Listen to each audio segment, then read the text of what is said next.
Ahí está. Comenzamos. Mi nombre es Sergio Balandrán y estoy muy contento de hacer esta transmisión. Estamos probando la nueva funcionalidad de hacerlo por computadora. Esperemos que todo esté bien. Entonces, ojalá se conecten.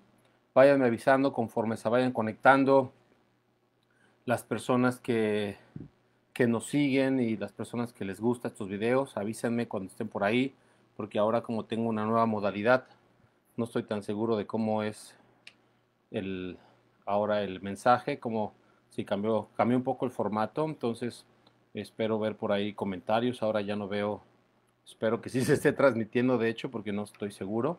Entonces, bueno, avísenme si se van conectando. Si y si no, pues yo creo que me enteraré. El día de hoy vamos a continuar con la plática de el regreso a casa y lo que eso significa. Entonces, pues a mí me da mucho gusto compartirles. Pienso que tiene mucho sentido, tal vez no para todos, pero seguramente habrá personas en las que este video les sirva. Habrá personas en que mi experiencia pueda servirles como algo en donde se reflejen de esta experiencia, de lo que voy a compartirles, lo que voy a compartirles hoy. Nosotros hemos derivado pues varias cosas que hacemos. Tenemos una, vamos a decirle una clínica, pongo entre comillas, porque no es una clínica de medicina alópata o medicina convencional, sino que es una clínica, es una, el concepto se llama Clinique con K.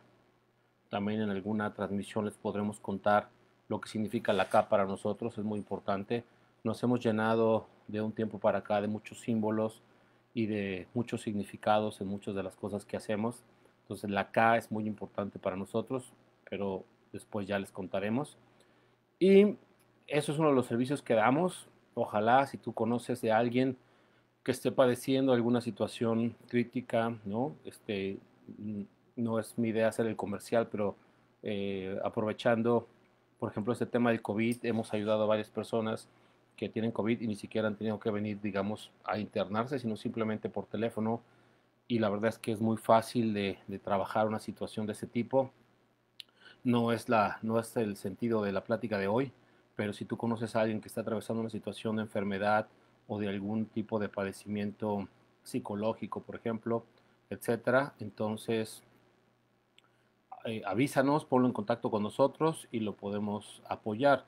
Si tiene algún tipo de trastorno psicológico, como trastorno bipolar, trastorno límite de la personalidad, el famoso TDAH, cualquiera de este tipo de situaciones, incluso si tiene algún padecimiento crónico como cáncer, esclerosis, ¿no? Hemos atendido muchas personas con fibromialgia, lupus, leucemia, etcétera, ¿no?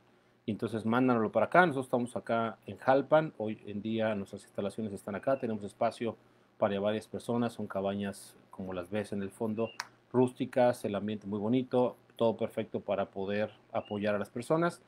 También lo hacemos por videoconferencia, entonces atendemos a varias personas de diferentes lados. Tenemos un equipo también de especialistas, atendemos particularmente ansiedad, depresión, estrés, etcétera.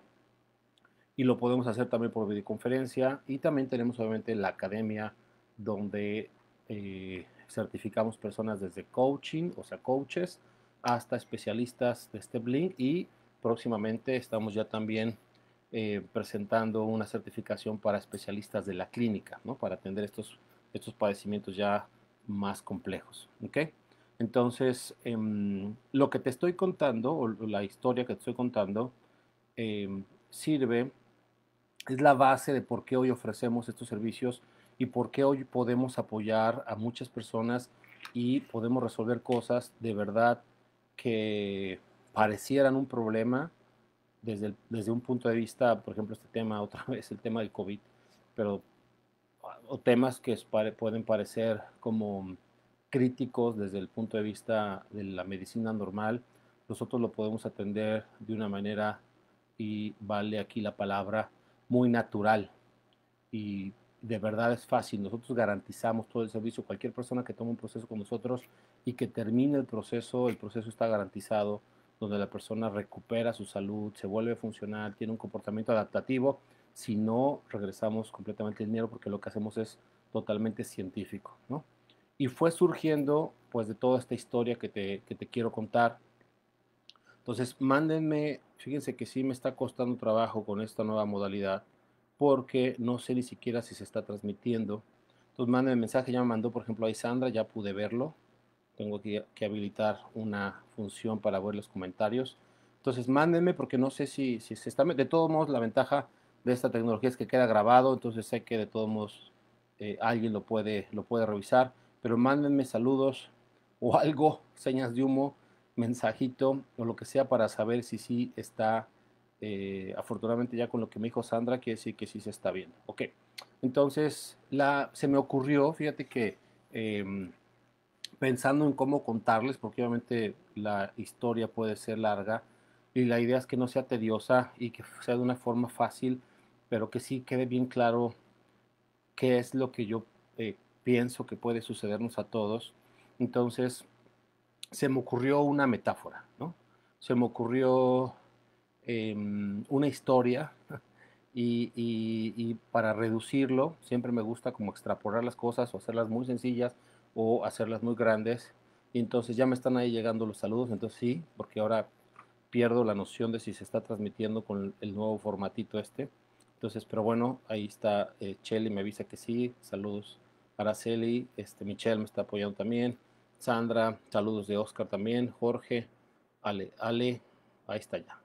Entonces sí, sí está viéndose.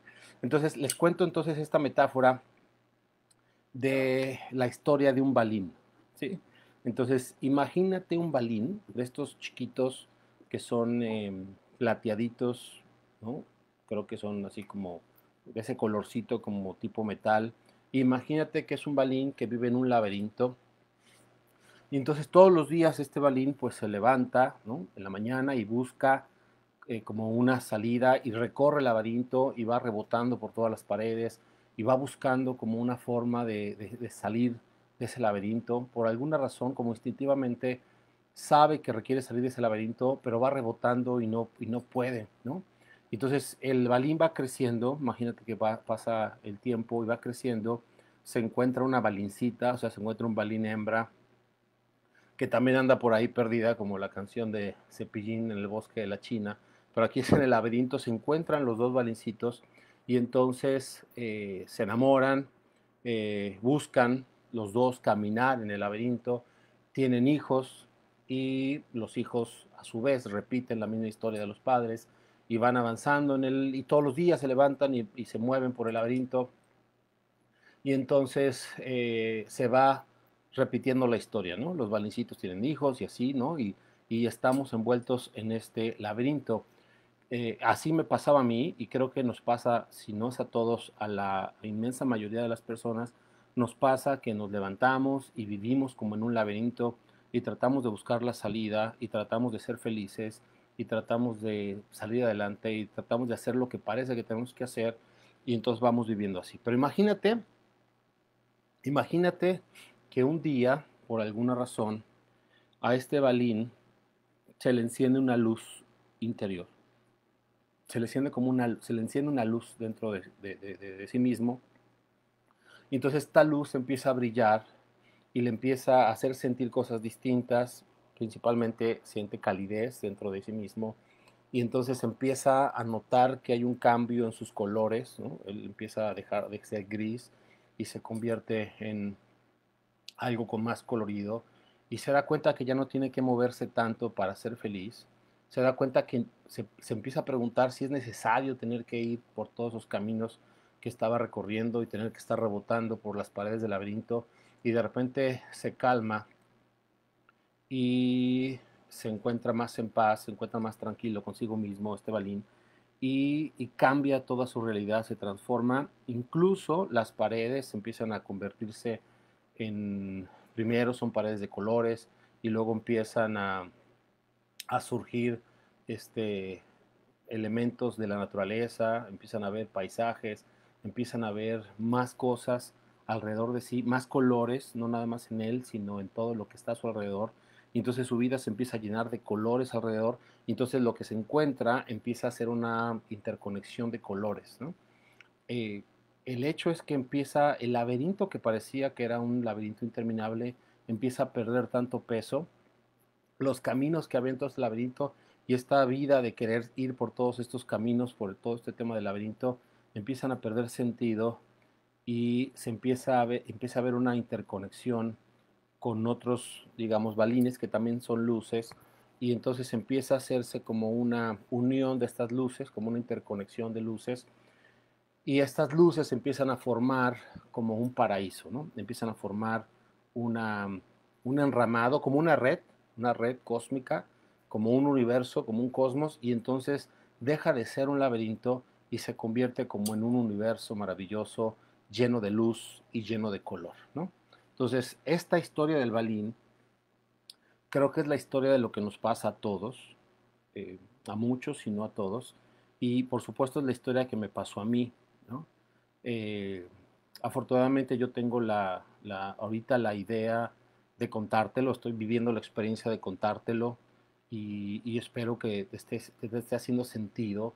¿Qué significa que estemos dentro de este laberinto? ¿Qué significó para mí estar dentro de este laberinto? Pues significó muchas cosas, ¿no? Significó, en mi caso, pues tener muchas enfermedades. Hoy las enfermedades tienen una connotación muy distinta. En ese entonces, yo desde muy chiquito, mi mamá, por supuesto, sabe mejor la historia, si está por ahí me ayudará, pero según yo fui, si no 7 mesino, sí nací como antes de tiempo. Creo que es peor, creo que si naces a los 7 meses es todo mejor que si naces como antes de los 9 meses. No me sé bien la historia, pero el punto es que desde que nací había como ciertas complicaciones, seguramente a muchos les ha pasado, ¿no? Que tienen alguna a sí mismo, a ustedes mismos o a alguien en su vida que conocen que pasó eso, como que pasa mucho, ¿no? Y yo nací con una cosa que se llama estafilococo dorado, con una infección muy fuerte y con principios de fiebre reumática y con principios o con un soplo del corazón y todo un rollo. Yo, por lo que me cuentan, porque no me acuerdo mucho, sí me acuerdo que no salía a jugar y entonces vivía mucho tiempo más bien como adentro en la casa, como que no me daban chance de salir. Yo me acuerdo que veía mucho a mis amigos o a las personas en la calle por la ventana, y cuenta la historia de que pues me tenían que cuidar mucho. Me acuerdo que una cosa que cuenta mucho mi mamá es que mi papá como que se enojaba mucho si no tenían cuidado y tenían que en el baño, tenían que poner velas para que como que el lugar se calentara. Nosotros vivimos en la Ciudad de México, según yo no es tan frío, pero sí llega a hacer cierto frío. Entonces, porque era yo muy delicado, sobre todo en las vías respiratorias. Y bueno, el chiste es que me la pasaba mucho tiempo enfermo. Creo que eso tiene mucho que ver con lo que me empezó a suceder, porque entonces vivir enfermo desde muy chiquito, pues no es nada cool, no es nada agradable. Y ya eso empezó a tener un cierto impacto en mi conciencia, cierto impacto en mi vida, ¿no? Para bien y para mal, ¿no? Entonces recuerdo que me empezaron a poner muchas medicinas. Recuerdo que me ponían una medicina que era Bezetacil de no sé cuántas 1500 unidades, no sé qué, no me acuerdo bien los rollos, pero eran medicinas. Lo que sí me acuerdo es que me dejaban cojo, o sea, tenían que ponerme una medicina y entonces tenía que pasar un tiempo para que yo pudiera como volver a caminar, porque me dolía mucho. Era medicina muy fuerte para la infección que yo tenía desde muy chiquito. Y entonces me la pasaba con fiebres, ¿no? Cuando no me ponían la medicina, me acuerdo muy bien, te lo juro, que me dolían mucho los huesos, me dolían las coyunturas y me dolía por dentro los huesos. Ya después, y esto va a ser más adelante parte de la historia, eh, pude ver a través de una vida pasada, o una, una regresión autoinducida, que después ya contaremos un poco tal vez de eso, porque sí creo que es interesante. Entonces, pero pude ver que en una vida pasada yo había sido un profesor que di clases, era un profesor, un investigador también en Harvard, en Estados Unidos, en Boston. Y entonces yo tenía eh, parálisis, no podía caminar. Y entonces yo tuve esta conciencia de tener esta vida pasada y ya luego me la validó una prima que se dedica, que ella es es experta y ella sí conoce muy bien el tema de regresiones, y entonces me dijo que había sido una regresión autoinducida. El punto es que pude validar, y tú llámale si quieres casualidad o coincidencia, depende cómo tú quieras leerlo, pero estos significados han sido importantes para mí en mi vida, porque entonces se liga con que yo de niño, en esta vida, la que recuerdo aquí, tenía estos problemas de motricidad, de caminar, estaba, digamos que tenía mucha probabilidad de poder o de llegar a quedar inválido también en esta vida, y te digo este tema del dolor de los huesos, pero entonces todo eso empezó a crear un impacto en mí, empezó a crear una sensación, justamente empezó a convertirse, a construirse este laberinto, ¿no? Porque nadie, ¿no? Y pues no tiene la culpa mis papás, ni nadie, ni los doctores, nada, sino simplemente es un tema que creo que es parte del proceso de ir descubriendo. Nadie me dijo que eso no estaba mal, ¿no? O sea, nadie me enseñó cómo interpretarlo, nadie me enseñó cómo ver eso como una bendición, nadie me enseñó a yo darme cuenta que eso era una marca, una señal de un camino, de un destino que iba a tomar sentido más adelante en mi vida. Nadie me dijo que eso iba a ser importante, que yo requería honrarlo. Imagínate qué bonito. Yo requería honrar ese pasado, o en ese momento no era pasado, en ese momento era mi presente. Yo requería honrar esa enfermedad. Requería agradecerle y requería hacerla sagrada, ¿no? Consagrarme en esa situación que estaba viviendo. Esto es muy bonito, y espero que te sirva para las personas que tú conozcas que tienen hoy en día algo, o niños que nacen con algún síndrome de Down. Por supuesto, a mí, entre lo que cabe, me fue bien, pero cuántas cosas no, o sea, yo me dediqué un tiempo eh, a hacer servicio en una casa de niños con leucemia. Entonces imagínate los niños que nacen con leucemia. Entonces ahí dices, ¿no? Este tema de si las enfermedades tienen que ver con algo y son emocionales, pero ¿por qué un niño que acaba de nacer ya nace con una enfermedad, ya nace con leucemia? Entonces, ¿qué sentido tiene? ¿Por qué? ¿Cuál es la justicia dentro de eso? Eso nuevamente será algo que platicaremos en otra situación, pero lo que sí te puedo decir es que con lo que te estoy contando de mi experiencia y algo que a nosotros nos dedicamos a hacer, sí podemos darle una significación a eso que sucede, a esa realidad que estamos viviendo en ese momento. Por ejemplo, alguien que nace enfermo, alguien que tiene síndrome de Down, alguien que ya nace con un sangre, con un cáncer en la sangre, por ahorita llamarle así, que podría ser este tema de la leucemia, o por lo menos una activación celular a nivel de las proteínas, una metilización particular ahí en el tema de la sangre. Entonces, nace con eso, o alguien que nace con lupus, o lo que sea, o como yo que nací con estos principios de fiebre reumática. Entonces, ¿qué sentido tiene y cómo podemos honrar la situación? Y lamentablemente hoy el mundo, el gobierno, la escuela, los hospitales, los científicos, muchos de los científicos, afortunadamente ya hoy hay una línea distinta, pero la mayoría, al menos en esa época, y todavía hay muchos así, no nos dicen cómo sobrellevar esas situaciones, ¿no?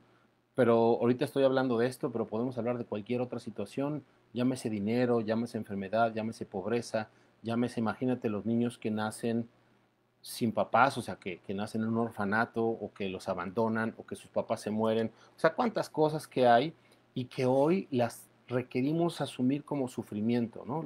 Hoy las requerimos como entender, o como enfrentarnos a ellas sin armas, sobre todo sin armas espirituales, sin armas o sin herramientas de la conciencia, ¿no?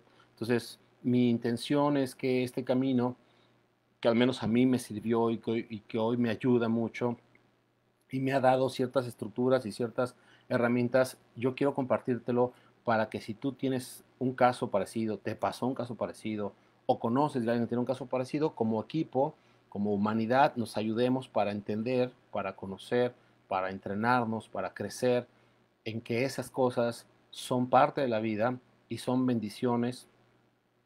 Tal vez tú conoces esta filosofía que nosotros manejamos, que tiene que ver con un curso de milagros, que dice que todo es una manifestación del amor, o un llamado al amor. Y entonces dejar de percibir las cosas con sufrimiento. Pero bueno, esa fue parte de mi historia. Yo no tuve esas herramientas, y entonces, digamos, déjame decirlo así, yo sufrí mucho, ¿no? O sea, puedo decir que me victimicé mucho sin siquiera saber que estaba siendo víctima. Y ahí empezó mi laberinto, ¿no?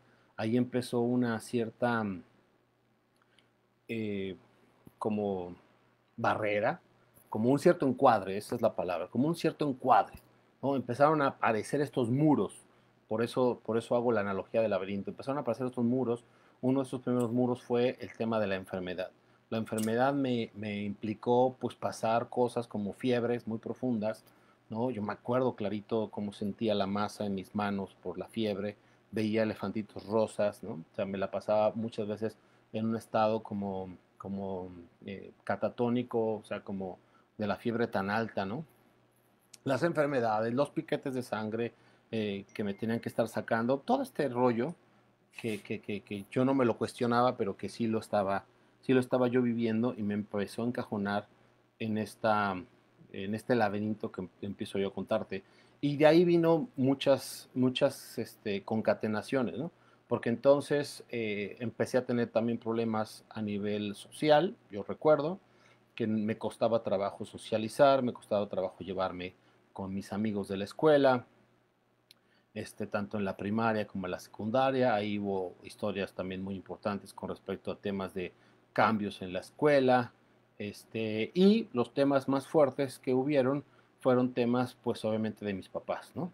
Del entorno familiar, ¿no? Yo no veía un entorno familiar, aunque hay muchas imágenes que tengo de situaciones bonitas, por supuesto, pero muchos de los recuerdos que tenemos, ¿no? En mi caso, son eh, particularmente no tan positivos, desagradables, de cierto sufrimiento, ¿no? Puede ser que esto sea porque yo hoy me pongo en la función como papá, ¿no? Ya hace poco tuve estas pláticas también con mis hijos, particularmente con mi hija, que ya tiene ahorita 17 años, y entonces le pasó un poco también como a mí, ¿no? O sea, ella me dijo, es que los recuerdos que tiene de mí son negativos, ¿no? Y yo le dije, ¿qué más le podía decir, no? Pues yo le dije, como es lo que a mí me pasó, ¿no? Yo le dije, pues es que tendemos como niños a enfocarnos en lo negativo, ¿no? Entonces puede ser que también eso me haya pasado a mí. Puede ser que aunque hubo muchos recuerdos, como una tendencia de la memoria que yo tengo de muchas cosas que resaltan de mis recuerdos del pasado, no sé cuál sea tu situación, tal vez puede parecerse a esto, pero muchos de esos recuerdos son negativos, ¿no? Y particularmente, déjame también lo digo de una vez, yo no vi como, como este paraíso o esta música de este balín que te dije que se empezó a llenar de luz y que se empezó a conectar con paisajes y todo esto. Yo no recuerdo esas memorias de pequeño, ¿no? Mis memorias no eran así. Mis memorias, según yo recuerdo, eran más bien grises, ¿no? Y yo veía mi mundo externo, ¿no? Particularmente mi casa, mi familia, pero también desde la secundaria, la escuela, y literal era gris, o sea, de hecho mi escuela era gris, ¿no? Los baños eran grises, las sensaciones eran grises, me empecé a llenar de gris, ¿no? Los chispazos radiantes, los chispazos de color, venían mucho, por ejemplo, del tema del deporte, para los que no conocen y muchos sí conocen ya, pues yo, una de las cosas que me ayudó muchísimo a salir adelante fue el tema del fútbol americano y ahí recuerdo como muchas cosas de mucho color, pero la verdad es que también el fútbol americano era un efecto de evasión, de salir de este mundo gris y por lo tanto se convertía también en algo que no necesariamente era amor, ¿no? Más bien era una huida, esa es la palabra, era una huida, era laberinto, ¿no? Era un laberinto, era vivir como con una compulsión, la palabra importante que yo creo que puede hacerte sentido y que hoy en día, aunque ahorita tengo más conciencia, te puedo decir que esa compulsión regresa una y otra vez y seguramente te pasará a ti, pero es una compulsión extraña que nos lleva a buscar cosas sin saber exactamente para qué buscarlas, ¿no?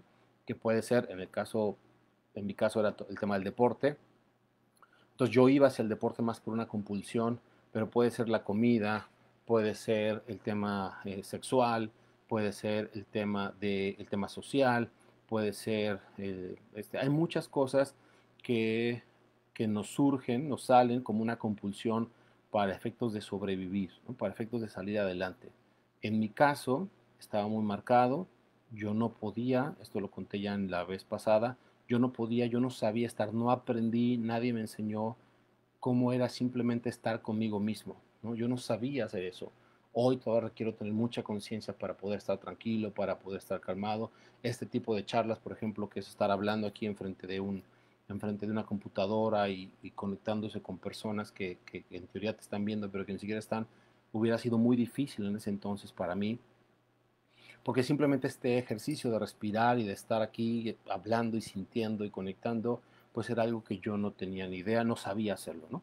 Entonces ahí empezó a cubrirse todo eso. Yo no recuerdo, yo sé que esto es doloroso, sobre todo cuando mi papá me escucha decirlo, porque ya lo he dicho muchas veces, pero yo no recuerdo como muchos abrazos, sobre todo mi papá, y yo no recuerdo esta parte como de un te amo de mi papá, ¿no?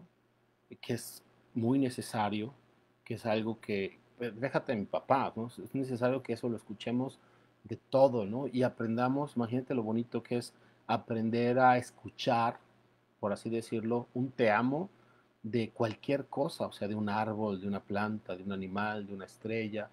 Y alguien nos requiere enseñar a escucharnos eso. Mis papás no pudieron hacerlo porque seguramente, acuérdate la historia del balín, ¿no? Entonces mis papás estaban en medio del laberinto, eran hijos de otro balín y sus papás, ¿no? Los papás de mis papás eran hijos de otro balín y así sucesivamente, ¿no? Entonces, una de las primeras cosas que son muy importantes es reconocer que somos balines, si usamos la metáfora, y que estamos en medio de un laberinto. Esa es la parte más difícil, porque estamos ahí como balín buscando salir, pero nos creemos, yo me creía ejecutivo, yo me creía profesionista, yo me creía hijo, yo me creía buena persona, yo me creía padre, yo me creía esposo, o sea, yo me creía algo y era un balín, era un balín, ¿no? Y no sabía que era un balín, ¿no? Y me hubieran dicho misa, y me hubieran dicho muchas cosas y yo no hubiera, de hecho, seguramente sucedió, y yo no podía reconocer que yo requería salir de ese laberinto. Yo no sabía que requería primero encender esto, como le pasó a la historia de Balín, encender una cosa dentro de mí. En la escuela no te lo enseñan. La vida en sí, siempre dicen la escuela, la mejor escuela es la vida, pero la vida no te lo enseña. O sea, puedes pasar esta vida y puedes pasar múltiples vidas, si crees en eso, o el purgatorio, si quieres verlo. Yo creo que tiene que ver con el purgatorio, los que vivimos este tipo de experiencias. Y entonces pueden pasar muchas vidas y no te, no te conectas, no te acuerdas, no te entiendes, no te percatas de que eres un balín y que estás en medio de un laberinto, ¿sí? Y nadie te lo enseña. Pienso que en la educación, yo no, es ahorita mi opinión pública, nuestra educación tendría que ser directamente enseñarnos esto, ¿no? A enseñarnos cuál es ese proceso de no convertirte en balín, de no seguir este patrón de que si tus papás fueron balines y estaban en medio de un laberinto, cómo aprender a identificarlo, cómo trabajar primero antes que ser siquiera joven, adolescente, adulto, ¿no? Antes de ser pareja, esposo y padre de familia, antes de ser y de ocupar algún puesto importante donde tengas responsabilidad pública, ya sea en una empresa privada o pública en el gobierno, etcétera, antes requerirías trabajar con esta parte de ti, con este balín que tú eres, y poder encender tu luz y poder trabajar con esto, y entonces sí ya después hacer lo que tú quieras, ¿no? Esta es una idea, este es un llamado, es algo que me sucedió a mí y es algo que yo veo que nos pasa. Y este mundo de balines y este mundo de laberinto es muy hostil y requerimos apoyarnos a salir de ese laberinto, requerimos apoyarnos a que se encienda esta luz y a que nos interconectemos como esta metáfora y que entonces las relaciones que empiecen a darse no sean desde el balín buscando ayuda o tratando de salir y ser feliz desde este laberinto, sino sean interrelaciones de luz, ¿no? Y se genere un mundo totalmente distinto, o sea, este, inmensamente diferente al laberinto que vivimos hoy muchos como humanidad, ¿no? Entonces, así se fue configurando mi laberinto, ¿no? Al no escuchar, eh, en mi caso, tuvo que ver mucho con el tema de la falta de comunicación, sobre todo una falta, sobre todo una atención y una comunicación eh, profunda, una atención y una comunicación de amor, de calidez, de comprensión, de profundidad, de amor, ¿no? De ternura, ¿no? Hubo mucha carencia de ternura, ¿no? La idea de contarles esto no es para recriminárselo a mis papás. Eh, yo ya esto lo he trabajado con ellos y hoy vivimos una nueva aventura y vivimos nuevas cosas afortunadamente, pero yo se los cuento para, para por si en tu caso te puedes ver reflejado con esto. Esta fue mi historia, pero ahora como especialista en el tema, me doy cuenta que hay personas que les pasa lo contrario, ¿no? Hay personas que les dan demasiado, que los consienten, hay personas que los sobreprotegen y para el caso es lo mismo, o sea, termina viendo un desamor, una falta de valorización, ¿no? Entonces, para cerrar esta parte de la historia, en mi caso fue una falta de valorización profunda, yo no sabía quién era, yo no sabía cómo quererme a mí mismo, yo no sabía cómo amarme a mí mismo, yo no sabía cómo respetarme a mí mismo, yo no sabía cómo, ni siquiera qué preguntas hacerme sobre quién era, ¿no? Y ni siquiera tener contacto conmigo mismo. ¿Cómo iba a tener contacto con los demás? ¿Cómo iba a tener contacto con amigos, con relaciones, si no sabía tener un contacto conmigo mismo, ¿no? Si lo que yo vivía eran compulsiones, ¿no? Eran más bien respuestas reactivas ante la vida, ¿no? Nuevamente en el tema fútbol americano, pero también en la comida, también en la parte sexual, ¿no?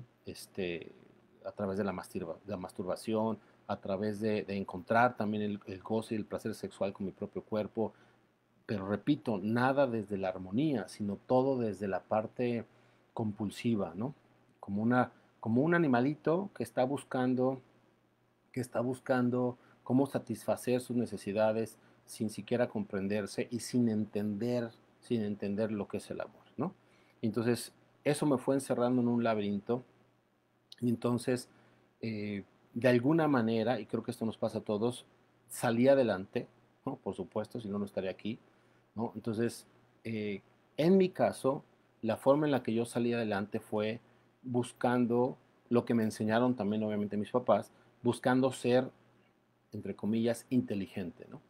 Buscando salir bien en la escuela, ¿no? Una de las cosas que me marcó mucho, no me sé eh, exactamente bien la historia, sino que es el recuerdo que yo tengo, pero una de las cosas que me marcó es que en cierto momento en la escuela, que salí mal en alguna materia, en alguna situación, estaba yo muy chico, seguramente en la secundaria o incluso en la primaria. Entonces mi mamá, con cierto enojo, con cierto matiz, que me dolió mucho, me enseñó, ¿no? Al menos así lo recuerdo, me enseñó las boletas de calificaciones de mi papá, y entonces me enseñó cómo mi papá era muy inteligente y mi papá tenía muchos dieces, y me lo enseñó así, de cierta manera que a mí no sé exactamente los detalles de la experiencia, pero lo que sí recuerdo es que eso me impactó mucho y empecé yo a proyectarme y a entender que yo tenía que ser inteligente para ganarme el aprecio y para ganarme el cariño de mis papás. Y entonces empecé a dedicarme fuerte al tema de la escuela, aunque no sacaba tantas buenas calificaciones en ese entonces, pero empecé a dedicarme y empezó una lucha. La verdad es que eso es lo que fue, una lucha por valorarme, pero a través de algo externo y a través, por ejemplo, en este caso, de las calificaciones, de ser inteligente, etcétera. Ahí pasaron muchas cosas con el tema de la escuela, ¿no? Yo fui después ahí a un CCH en Naucalpan, en México, hay toda una historia también ahí detrás. Eh, Nos fuimos a Villahermosa, Tabasco, y en ese lapso, ¿no? Pasó también algo bien interesante porque a mí me dijeron que mi papá lo cambiaron al Instituto Mexicano del Petróleo en Tabasco, en la sede allá, le ofrecieron un aumento de su puesto y todo, y entonces nos íbamos a ir para allá. Y entonces, chistoso porque mi papá me dijo que yo iba a perder el, creo que el tercer semestre del bachillerato, ¿no? Del CCH. Y entonces yo, en lugar de ir a la escuela, yo vivía en Ecatepec y tenía que hacer 2 horas para ir hasta Naucalpan, hasta el CCH Naucalpan, entonces yo empecé a robarme las clases, ¿no?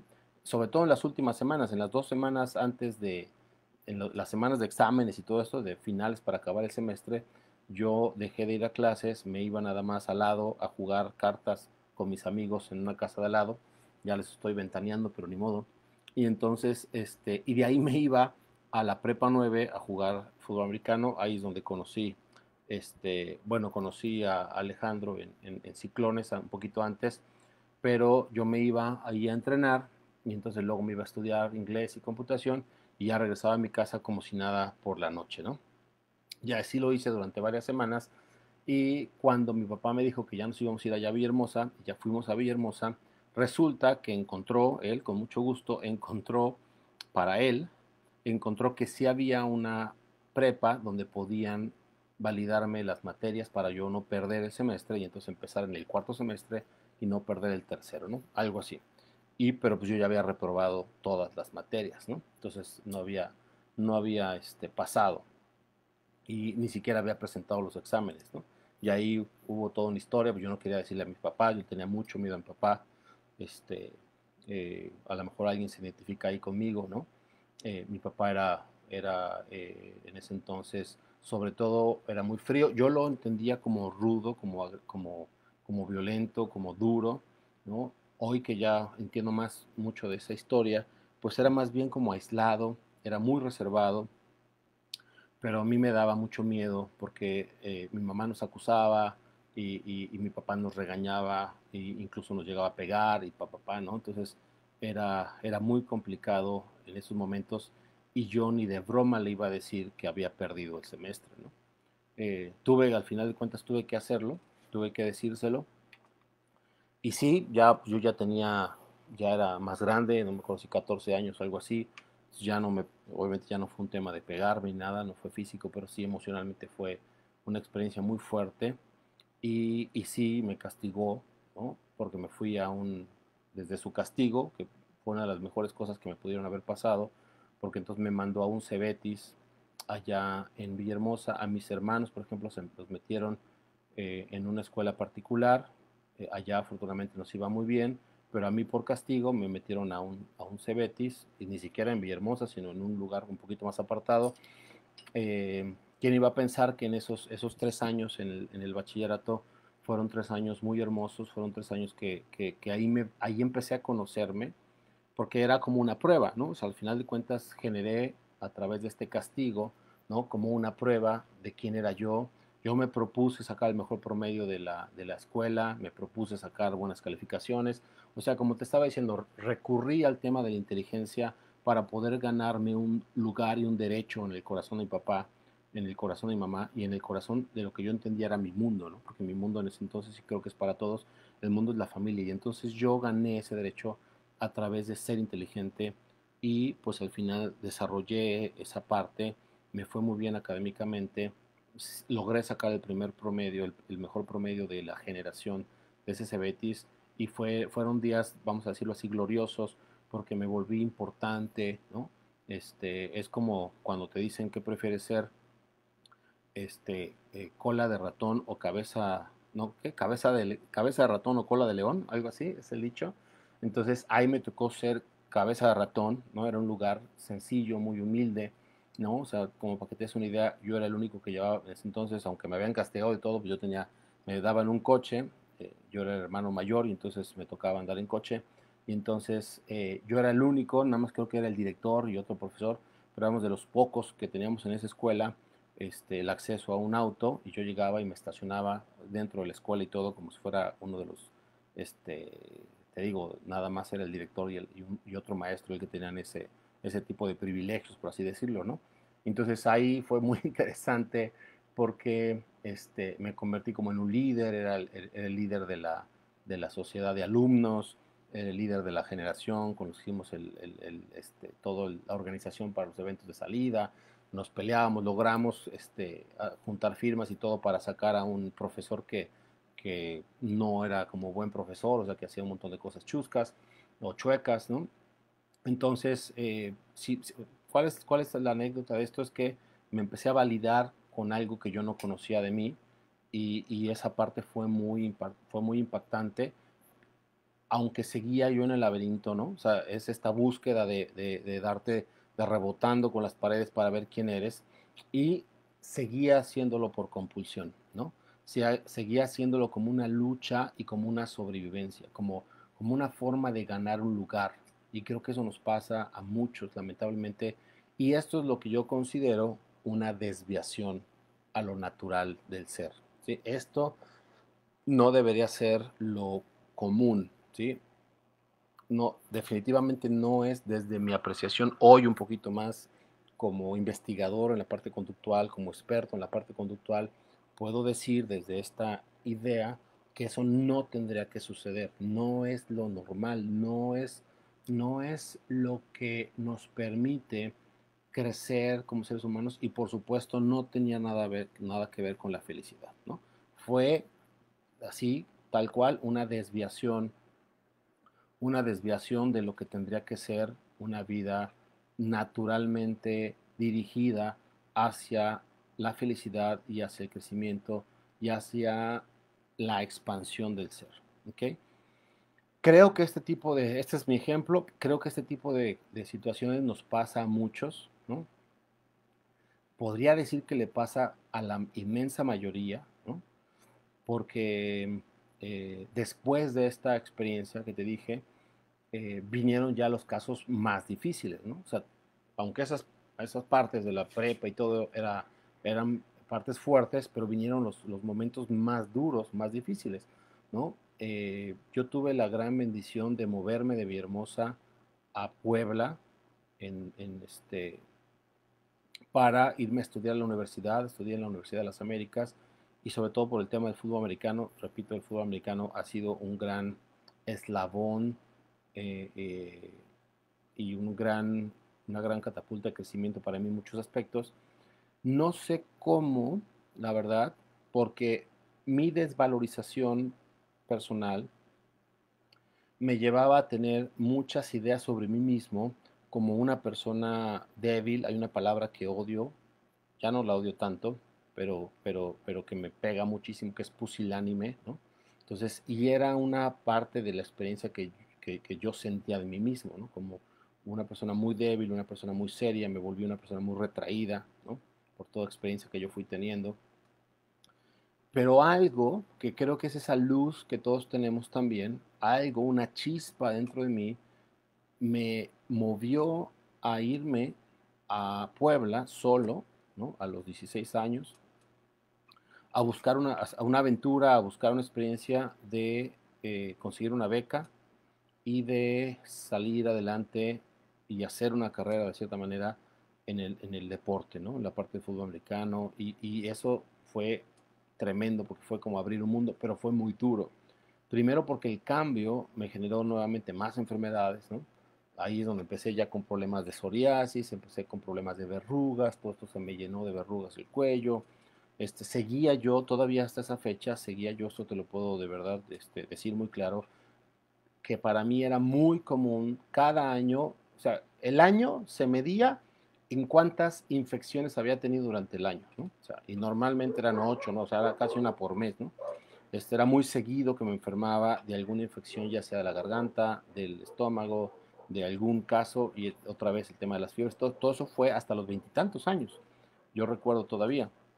Y entonces esa experiencia fue muy dura, ¿no? Volvió a marcarme mucho, y ya ahí en la experiencia en la universidad, aunque fue muy hermosa, es un sueño de experiencia, o sea, es llegar a una universidad privada, muy cara, por cierto, ¿no? Entonces, conseguir una beca, mi papá terminó apoyándome los primeros semestres para que yo pudiera hacer ese camino. Entonces, ahí tuve una novia, ¿no? Era porrista, y entonces era como el sueño como americano, se parece mucho a este estilo gringo, ¿no? Donde es el jugador de americano y entonces es como que son, los jugadores de americano son como de cierta manera estelares, protagonistas ahí en la universidad, así me sentía yo un poco, ¿no? Con toda la banda de amigos, era la verdad muy padre, era un ambiente como muy, muy cerrado, pero muy bonito, ¿no? Y la experiencia también con mi novia ahí, padrísimo, ¿no? Sin embargo, seguía siendo un tema de, viéndolo hacia atrás, me doy cuenta que seguía siendo una compulsión y seguía siendo un tema de sobrevivencia, pero nadie me lo decía, ¿no? Yo no lo sabía, no lo podía ver, nadie me lo decía, y vamos tapando el sol con un dedo. Toda esa experiencia, aunque duela reconocerlo, era una experiencia de falsedad, era una experiencia de imagen, de buscar tener una imagen, de estatus, de elitismo, de una vez en los procesos de AA, de Alcohólicos Anónimos, un padrino, que se llaman como lo que serán los coaches, pero ahí del proceso de cuarto y quinto paso, un padrino me dijo que yo estaba buscando todo eso como una forma de venganza de mi papá, ¿no? Que yo estaba teniendo éxito en la empresa, donde trabajaba como empleado, que yo estaba teniendo éxito en el fútbol americano, que yo había logrado irme a jugar profesionalmente a Italia, que yo había logrado muchas cosas como un mecanismo de venganza contra la falta de amor de mi padre, ¿no?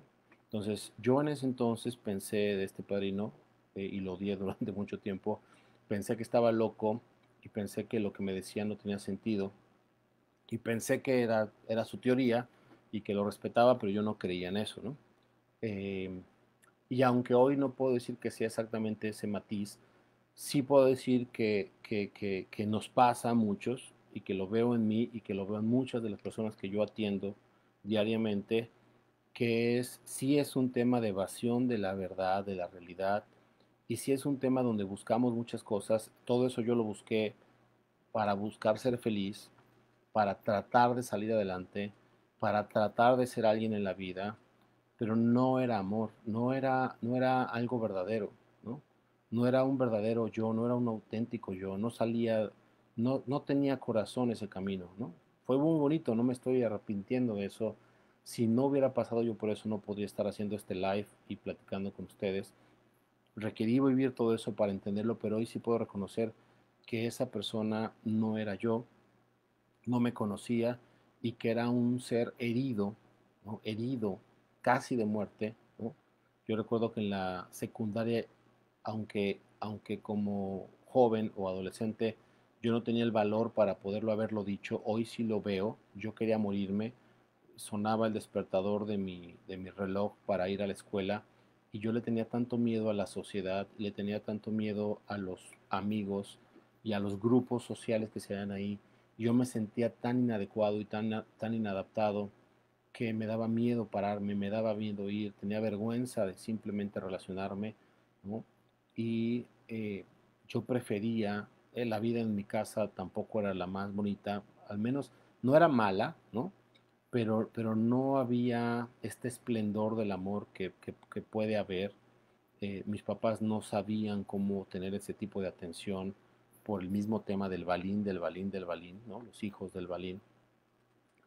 Y, eh, y yo en cierto momento sentía esta sensación como de no querer vivir, ¿no? O sea, como de que hubiera estado mejor si me hubiera muerto en ese entonces, ¿no? Eh, yo pensaba, ¿no? eh, que yo como Sergio no podía tener ese tipo de pensamiento, ¿no? Hoy lo veo o sea, porque hago un trabajo de reflexión hacia eso, pero no era algo que en ese entonces me salía, ni siquiera conectara con esa honestidad de mí, porque no existía esa honestidad en mí. Yo no tenía esa honestidad, yo no sabía, había un falso yo muy fuerte que quería aparentar, ¿no? Aunque es muy duro esto que te voy a decir, pero en ese entonces cuando yo estaba saliendo o sobreviviendo, yo recuerdo que con mi primer novia me iba a casar, o bueno, con mi novia de ahí de la universidad, este, yo venía directo como a casarme, ¿no? Desde muy chico, con una novia que tuve en Villahermosa, yo ya quería como casarme. Luego, con mi novia en la universidad quería casarme. Entonces, había una búsqueda compulsiva en mí que de verdad no es justo que nos suceda, ¿no? eh, cuando yo tuve esta regresión a la vida pasada y que yo recordé que yo era paralítico y que no podía tener hijos y que no pude tener familia y que me gustaban mucho los niños, entonces entendí por qué en esta vida, entonces busqué casi frenéticamente casarme desde muy joven y tener hijos desde muy joven, ¿no? Es una búsqueda inconsciente que no creo, considero que es criminal que no haya alguien que nos ayude con esto, ¿no? Creo que esta debería ser la función y además por lo que he investigado, esta es la función de los sacerdotes, esta es la función del gobierno, esta es la función de los guías de la sociedad, ayudarnos a entender estos procesos inconscientes, automáticos y las programaciones que tenemos y debería ser función de los líderes del mundo que este tipo de sufrimientos no existiera y que esto estuviera limpio y que estos procesos fueran más naturales, ¿no? Yo lo viví, no, nadie me lo está contando, yo te estoy hablando de mi propia experiencia y se siente horrible, se siente un miedo a la vida, al menos era lo que yo sentía. Yo no te hubiera podido, porque a lo mejor no te estás sintiendo notificado, está bien, puede ser, no lo sé, tal vez sí, pero yo te hubiera decidido, yo te diría que si a mí me hubieran dicho esto en ese entonces, y yo creo que sí hubo gente que me lo dijo, yo lo hubiera negado, yo no hubiera pensado que yo tuviera una situación, no quiero llamarle problema, pero una situación de desvío de mi autenticidad. En el Facebook Live pasado te dije que la autenticidad se convirtió en algo muy importante para mí, pero yo ni siquiera entendía el concepto, yo ni siquiera sabía que estaba desviado, ni qué significaba estar desviado de un proceso de autenticidad personal, de saber quién eres, ¿no? Pero en mi caso esto, imagínate, esto es horrible, pero imagínate casarte por compulsión, ¿no? O sea, imagínate tener hijos por compulsión. Esto es criminal, esto es espantoso, espantoso. O sea, me duele tremendamente contártelo, y si me juzgas, pues está bien, tienes derecho. Hoy la verdad es que no me afecta tanto, pero no te lo digo tanto porque me juzgues a mí o por compartírtelo como algo personal, te lo digo porque es importante que alguien lo diga. Es importante que tú te preguntes eso. Si no estará pasándote algo como lo que me pasó a mí, ¿no? ¿Cuántas de las cosas que tú vives hoy son por una compulsión? Son por, cuando digo compulsión significa una reacción inconsciente, una búsqueda inconsciente como un acto de compensación biológica de sobrevivencia. O sea, no es amor, ¿no? Y entonces, ¿cuántas personas tú conoces? Me vienen a la mente muchísimas en este momento, ¿no? ¿Cuántas personas conocemos, cuántas personas tú conoces que están viviendo y que viven aparentemente vidas maravillosas, casas, coches, puestos, trabajos, ¿no? Posiciones sociales, identidad, identificación social, ¿no? Y lo hacen por compulsión, lo hacen como Balín, lo hacen en medio de un laberinto, ¿no? ¿Cuántas personas de estas, yo conozco muchas, tienen casas impresionantes, tienen dinero, tienen éxito, ¿no? Y no se sienten en paz, ¿no? Y no paran de buscar más.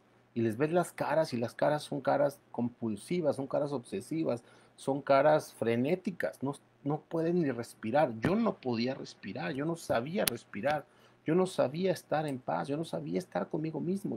¿Cómo si yo no sé estar conmigo mismo, cómo puedo disfrutar a mi hija chiquita?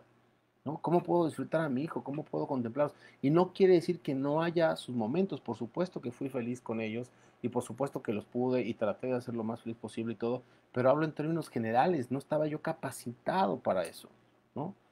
Este, y hoy, y hoy muchas personas, ¿no? Todavía incluso en mi familia, pero en general estoy hablando, ¿no? Todavía ni siquiera se dan cuenta de que probablemente lo que viven es una compulsión, ¿sí? Es un acto inconsciente, repetitivo, es un patrón, es una programación, es una búsqueda de una salida de un laberinto, ¿sí?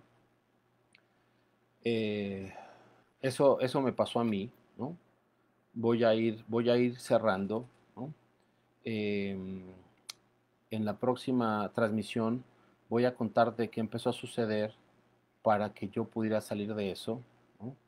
Eh, no fue nada fácil esta parte, son de los momentos ya más difíciles, ¿no? Porque después vino mi divorcio, la separación hoy con mis hijos, ¿no? Que no es algo que yo busqué ni me imaginé que hubiera sucedido, pero, pero fue parte de esta lógica que te estoy contando, de empezar a salir de ese laberinto, ¿no?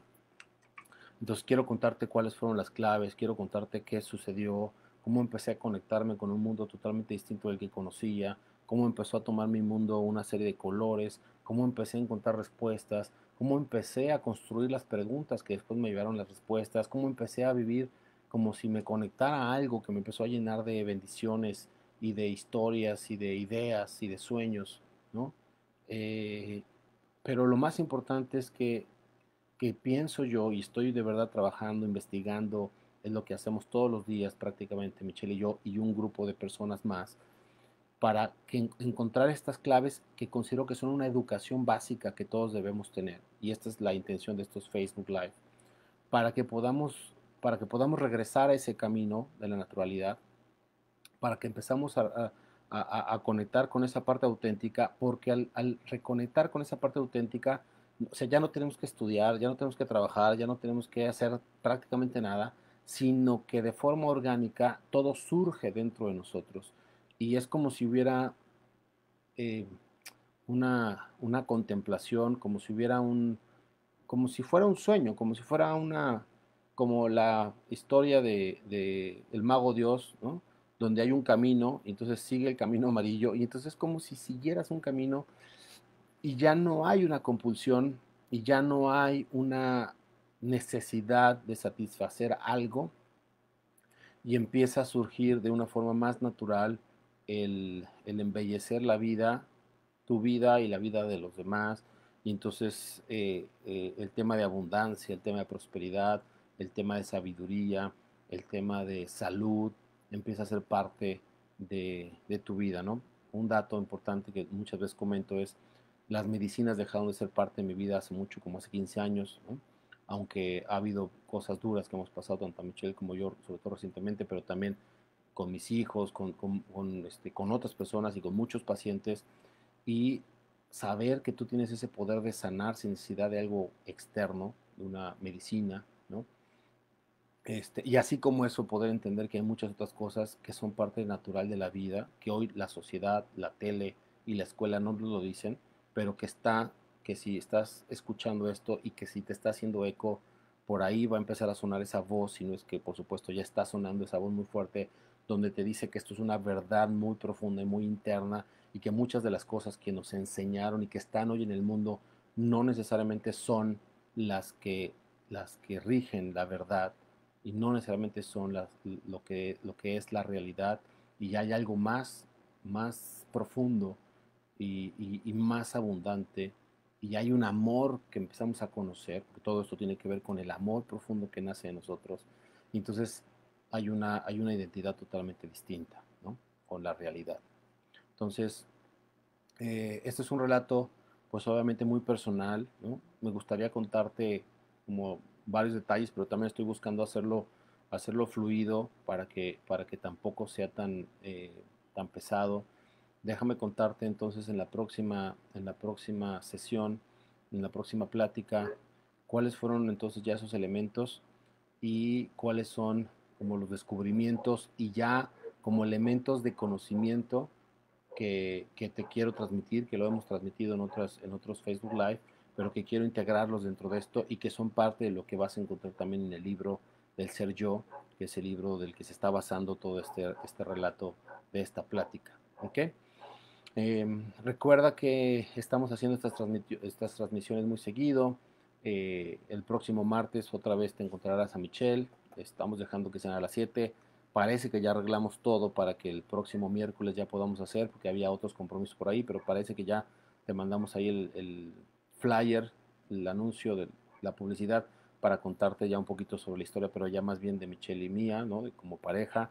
Eso lo haremos los miércoles, y entonces ya los martes, los miércoles y los jueves nos estaremos conectando con todos los que les esté sirviendo todo esto.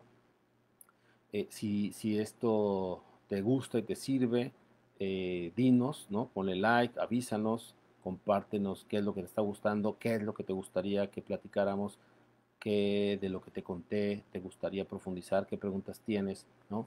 Y qué más cosas quisieras. Y también, por supuesto, compartir tu experiencia, lo que a ti te esté pasando, como algunos que me fueron compartiendo algunas cosas. Todavía requiero como buscarle más al manejo de esta funcionalidad en la computadora para poder ver bien sus comentarios y poder irlo respondiendo en línea, ¿sí? Pero lo haremos entonces en la próxima transmisión. Ojalá te esté gustando esto. Compártelo con personas que tú consideres que pueda servirles y pues como siempre te invitamos a que veas las cosas que hacemos, los servicios que damos en las páginas de internet y nos conectamos entonces la próxima semana. ¿Ok? Fue un placer, bendiciones para todos. Estaremos compartiendo nuevamente. Cuídense mucho. Dios los bendiga.